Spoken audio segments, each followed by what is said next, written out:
What's up, fam? My name is Evan Morcell, and I want to welcome you to the Black to Business series. Now, the whole purpose of this docu-series, if you will, is to provide a blueprint for young, prospective entrepreneurs or even established entrepreneurs who are striving to go to the next level. We can always grow, we can always push, we can always progress, but oftentimes the restraint that's in place is that there can be corporate structures, there can be different environments and spaces that we may not have access to that prevent us from having the information needed to really, to be great and to live our best lives. So I want to take you guys on a journey with me to Oakland, California, where I meet with my friend Chef G.W. Chu. Now, G was born and raised here in the DMV, but he moved out to Oakland and he launched a viral vegan restaurant using his patented plant-based protein product called the Better Chu. So for all of you who are out there, and you may not be chefs, but you may have a product or a service that you want to get off the ground, Chef Chu is about to teach us what's needed, the steps required to create a successful product and to make sure that your product has longevity in your market space. Stay tuned. Let's check out the interview. It's an honor and a privilege to have you on the show, G. It's amazing. I'm really excited, man. Where did the love for a vegan restaurant come from? And how did you go about creating, or more so, how did you get started in this industry? Absolutely, yeah. So I like to go back to, honestly, where we grew up at, a little country town in Maryland. The county was called Calvert County, right? I call it Calvert Country. But growing up eating a lot of meat, I like to say, ate, all the fried chicken, the ham, the pork chops, and you name it, we ate it, man. We ate even squirrels, the stuff like that. So, we grew up eating, we called it soul food, but it was really delicious.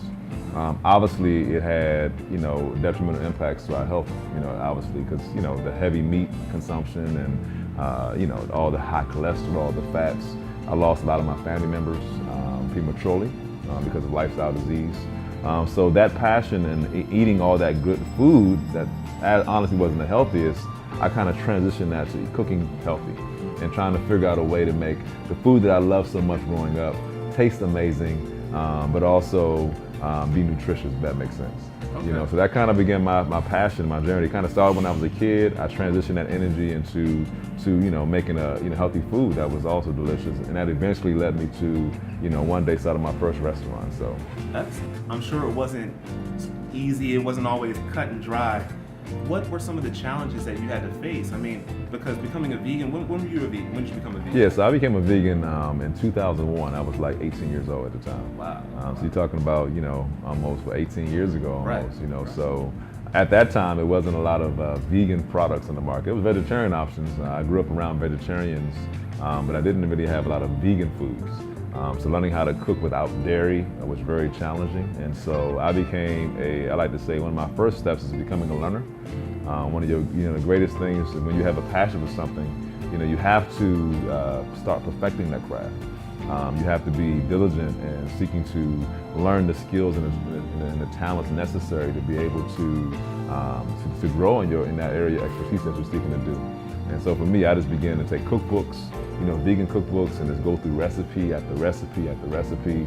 Thousands of experiments to learn how to cook, really healthy, man. And that was what I did every day of my life. Wow. Yeah. For those who are trying, they're experiencing resistance.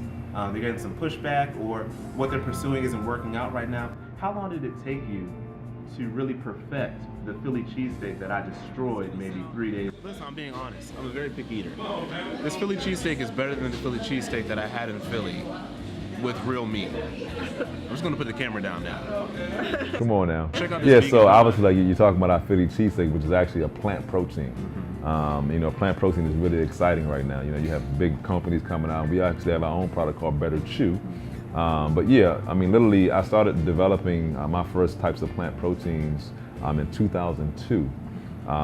This took, literally I was using oats and stuff like oat burgers and stuff that wasn't like super exciting and sexy and that kind of thing. But literally through about a 4 or 5 year time frame, I started coming up with different texturization techniques where I began to master ways to create, again, a Philly cheesesteak texture, using beans and different ingredients and grains on learning how to actually make this amazing texture. So, it took, like I said, about 4 or 5 years of this hard work. Like I said, thousands of experiments, staying up half the night, blending ingredients and, just doing all kind of stuff to get to a place where we can create this really amazing food product. So it took time, like I said, it wasn't instant gratification, but even after in 2007, once we got the kind of the initial texturization concept with the plant protein, it took another 4 or 5 years to even learn how to use it in a food service setting, in a restaurant setting, really getting it in a way where we had recipes to kind of go along with the product.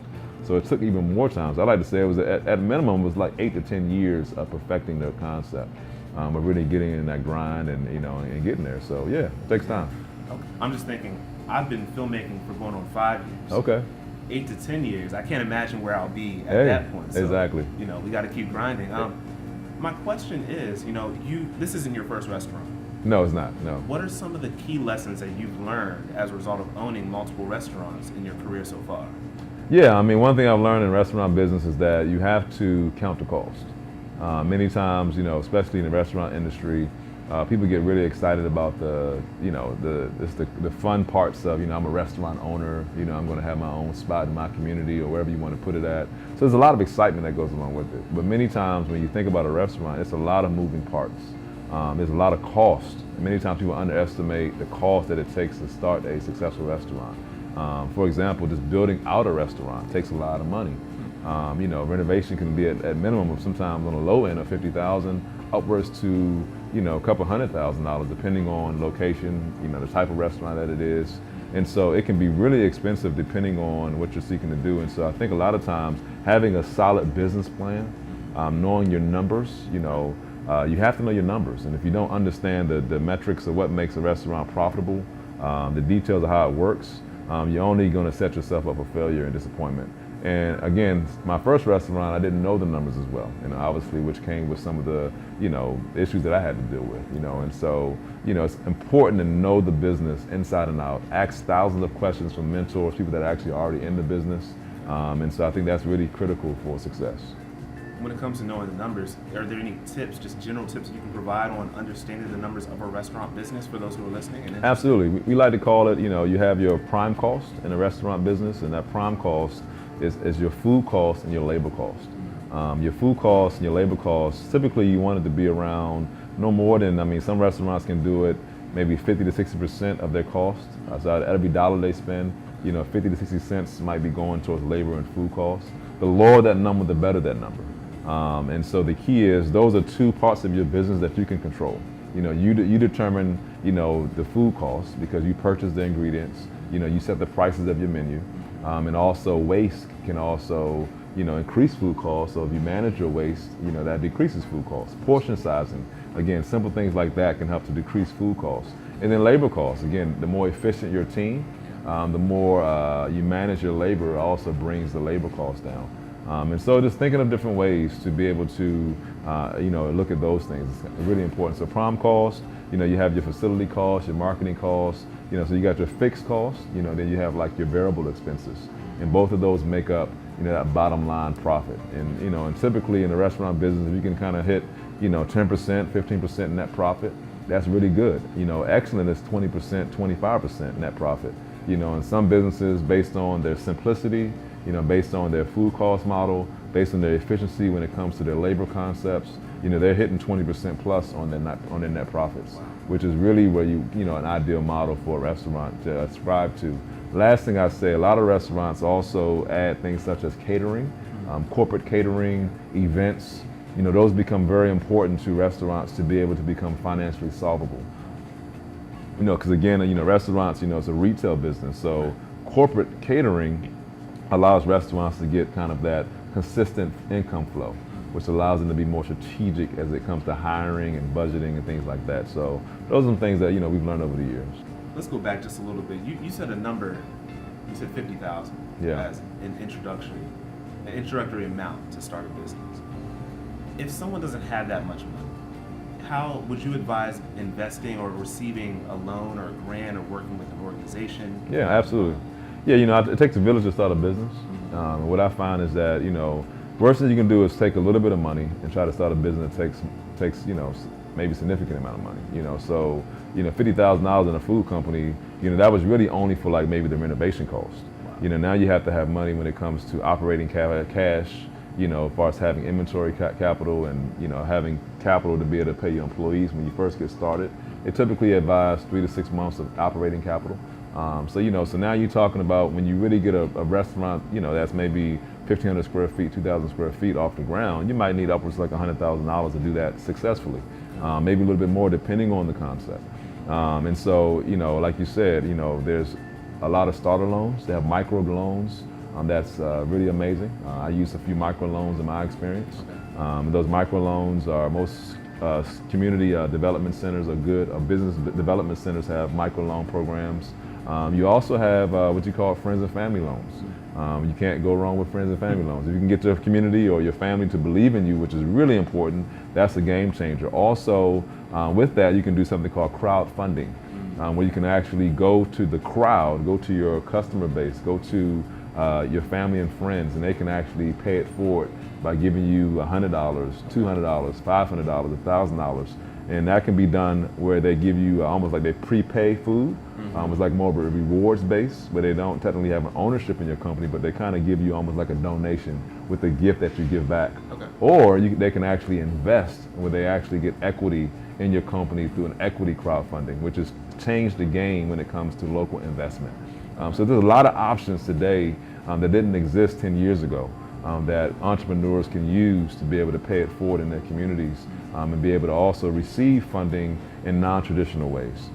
So yeah, it's really cool opportunities right now in the financing world. You mentioned community often.